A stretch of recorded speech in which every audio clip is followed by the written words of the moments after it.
ระเทียมข้าวโพดลำไยพลิกฟื้นพื้นไรให้มีราคาเปลี่ยนทุกหยาดเหงื่อเพื่อได้เงินมาหวังเพียงแค่ว่าอยู่ดีกินดีได้คนรู้ใจให้คำปรึกษาเรื่องปุ๋ยเรื่องยามานานหลายปีร้านอินถนนการเกษตรคือเพื่อนที่ดีเรื่องสารเคมีพวกเราวางใจ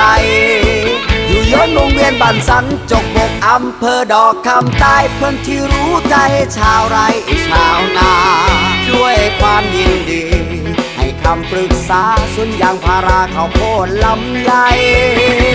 อินถนนการเกษตรคุณภาพแน่นอนเพื่อนเกษตรกรชาวนาชาวไร่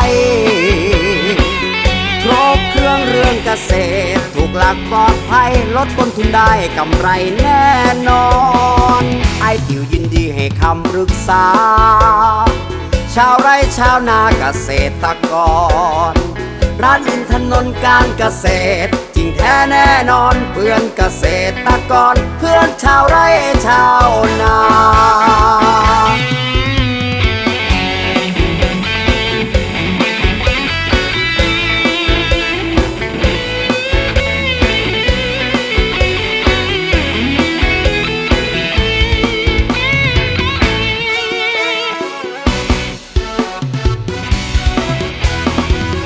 ย้อนวงเวียนบ้านสันจกบกอำเภอดอกคำใต้เพื่อนที่รู้ใจชาวไร่ชาวนา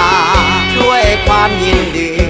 ให้คำปรึกษาสวนยางพาราข้าวโพดลำไย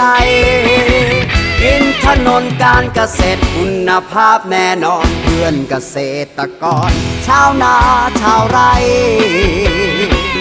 ครบเครื่องเรื่องเกษตรถูกหลักปลอดภัยปรึกษากันได้ด้วยความยินดีเป็นเพื่อนคู่คิดเป็นมิตรคู่ใจด้วยประสบการณ์ยาวนานหลายปีเคมี